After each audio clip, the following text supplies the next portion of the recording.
پھر اسی طرح نبی صلی اللہ علیہ وسلم دن میں 100 بار استغفار کیا کرتے تھے. تو اس لیے ہم سب کو بھی کثرت سے استغفار کرنی چاہیے. استغفار بیماریوں کا علاج بھی ہے اور اللہ کے عذاب سے بچانے والا بھی، اللہ سبحانہ وتعالیٰ کی رحمت پانے کا ذریعہ ہے، اور پھر بارش کے نزول کا ذریعہ بھی ہے، زراعت میں برکت کا ذریعہ، کبیرہ اور صغیرہ گناہوں سے معافی کا ذریعہ، اچھا اعمال نامہ پانے کا ذریعہ، یعنی قیامت کے دن انسان کو جن کی بخشش ہوگی ان کو خوشخبری دی جائے گی اور ان کا نامہ اعمال جو ہے وہ بہترین نامہ اعمال ہوگا. پھر جنت میں درجات کی بلندی استغفار کی وجہ سے ہوگی. تو اس لیے ضروری ہے کہ ہم اٹھتے بیٹھتے اپنے گناہوں کی معافی مانگتے رہیں. اور استغفار کے لیے انسان اپنی زبان میں بھی اللہ تعالیٰ سے بخشش مانگ سکتا ہے، لیکن بہتر یہ ہے کہ اگر انسان قرآنی دعاؤں اور مسنون دعاؤں کا سہارا لے اور ان کو سیکھ بھی لے، کیونکہ یہ ہم سب کی ضرورت ہے. سورۃ نوح میں اللہ سبحانہ و تعالیٰ فرماتے ہیں، حضرت نوح علیہ السلام نے اپنی قوم کو استغفار کرنے کو کہا، اور کیا کہا؟ فَقُلْتُ اسْتَغْفِرُوا رَبَّكُمْ، میں نے اپنی قوم سے کہا کہ اپنے رب سے استغفار کرو، اپنے رب سے معافی مانگو. تو نتیجہ کیا ہوگا؟ اِنَّهُ كَانَ غَفَّارًا، بے شک وہ بہت زیادہ معاف کرنے والا ہے.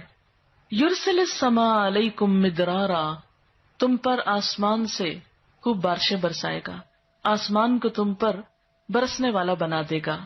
وَيُمْدِدْكُمْ بِأَمْوَالٍ وَبَنِينَ، تمہیں مال اور بیٹوں سے مدد دے گا. وَيَجْعَلْ لَكُمْ جَنَّاتٍ، تمہارے لیے باغات بنائے گا. وَيَجْعَلْ لَكُمْ أَنْهَارًا، اور تمہارے لیے نہریں جاری کر دے گا. آپ دیکھیں کہ ایک انسان کی خواہش کیا ہوتی ہے کہ اس کو کیا کچھ ملے، یعنی رہنے کا مقام اور حالات جو ہیں وہ پرسکون ہو. پھر اس کے بعد یہ کہ مال ہوں، بیٹے ہوں، باغ ہوں، اور زندگی کی اور آرائشیں اور نعمتیں ہوں. یہ ساری چیزیں کہاں سے ملتی ہیں، کیسے ملتی ہیں؟ استغفار سے ملتی ہیں. عام طور پر لوگ پریشان ہوتے ہیں، دکھی ہوتے ہیں. مثلا ایک شخص ایک بزرگ کی محفل میں آیا اور اس نے کہا کہ میرے حالات بہت تنگ ہیں، مجھے بہت پریشانی ہے، میرا رزق بہت تنگ ہے، تو آپ مجھے کوئی وظیفہ بتائیے. تو انہوں نے اس کو کہا کہ کثرت سے استغفار پڑھو. دوسرا آیا، اس نے کہا بچوں کی شادی نہیں ہوتی، تو آپ نے اس کو بھی کیا بتایا کہ کثرت سے استغفار کرو. تیسرا آیا تو کہنے لگا کہ بہت قحط سالی ہے، فصلیں اچھی نہیں ہوتی، تو آپ نے اس کو بھی استغفار کا بتایا. تو کسی نے ان سے پوچھا کہ بھائی 3 لوگ آپ سے 3 ڈفرنٹ مسئلے لے کر آئے ہیں، اپنی پریشانیاں لے کر آئے ہیں، آپ نے تینوں کو ایک ہی چیز بتائی ہے. تو اس پر انہوں نے یہی سورۃ نوح کی آیت پڑھ کر سنائی کہ دیکھو یہ قرآن میں اللہ کا وعدہ ہے اور اللہ کا وعدہ سچا ہے. اللہ تعالیٰ کی بات سے بڑھ کر سچی بات کس کی ہو سکتی ہے؟ ہمارے پڑھنے میں کمی کوتاہی ہو سکتی ہے، لیکن اللہ کی بات میں کوئی شک نہیں. ذالک الکتاب لا ریب فیہ، یہ وہ کتاب ہے جس میں کوئی شک نہیں. لیکن یہ ہے کہ بعض اوقات ہم خود پڑھنے میں کوتاہی کر دیتے ہیں. تو جن کا رشتہ نہ ہو رہا ہو وہ بھی، جن کا ہو چکا ہو اور شادی کے پرابلمز ہو وہ بھی، جن کا ہو چکا اور پھر بچے نہ ہو وہ بھی، ان سب کے لیے ایک ہی وظیفہ ہے، اور وہ کیا ہے؟ استغفار کا. پھر اسی طرح ایک اور جگہ پر ایک اور پیغمبر نے اپنے لوگوں سے کہا وَاسْتَغْفِرُوا رَبَّكُمْ ثُمَّ تُوبُوا إِلَيْهِ إِنَّ رَبِّي رَحِيمٌ وَدُودٌ، اپنے رب سے معافی مانگو اور اس کی طرف پلٹ آؤ، بے شک میرا رب رحیم ہے اور اپنی مخلوق سے بہت محبت رکھتا ہے. یعنی جب کسی بندے پر کوئی تکلیف آتی ہے تو ایسا نہیں کہ اللہ تعالیٰ اس پر خوش ہوتے ہیں اور جان بوجھ کے ستانا چاہتے ہیں بندوں کو. اللہ تو بندوں کے حق میں بہت مہربان ہے. پھر سوال یہ پیدا ہوتا ہے کہ تکلیف آتی کیوں؟ اگر وہ ہم سے محبت کرتا ہے اور وہ بہت مہربان ہے.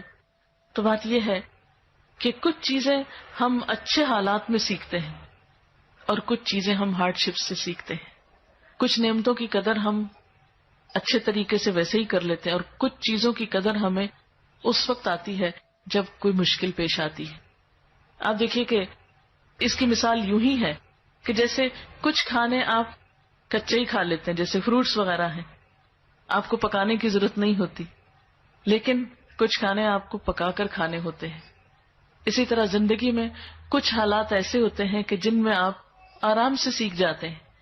یا کچھ باتیں آپ کو بغیر کسی مشکل کے سمجھ میں آ جاتی ہیں، لیکن کچھ باتیں آپ کو مشکل آنے پر سمجھ آتی ہیں. اور جس طرح انسان پختہ اور میچور ہوتا ہے مشکلات میں، آپ نے دیکھا ہوگا کہ جو بچے ہارڈ شپس میں پلتے ہیں وہ بڑے ہو کر ان میں اسٹیمنا زیادہ ہوتا ہے، لیکن جو بچے بہت نعمتوں میں اور نازوں میں پلتے ہیں وہ اتنے بہادر اور اتنے ہمت والے نہیں ہوتے. اس لیے دھوپ اور چھاؤں، غم اور خوشی دونوں اس کائنات کا حسن ہے. دن اور رات ایک بہت بڑی نشانی ہے ہمارے لیے. تو اس لیے جب تکلیف آتی ہے تو اس موقع پر انسان اللہ کی طرف زیادہ رجوع کرتا ہے، اللہ کو زیادہ یاد کرتا ہے، زیادہ ذکر کرتا ہے، اور اس طرح انسان کے گناہ دنیا میں ہی معاف ہونے لگتے ہیں. ایک اور جگہ پر آتا ہے وَأَنِ رَبَّكُمْ ثُمَّ تُوبُوا إِلَيْهِ يُمَتِّعْكُمْ مَتَاعًا حَسَنًا، اور یہ کہ تم اپنے رب سے معافی چاہو اور اس کی طرف پلٹ آؤ تو وہ تم کو اچھا سامان زندگی دے گا. یعنی دنیا کی اچھی نعمتیں کس سے ملیں گی؟ استغفار سے.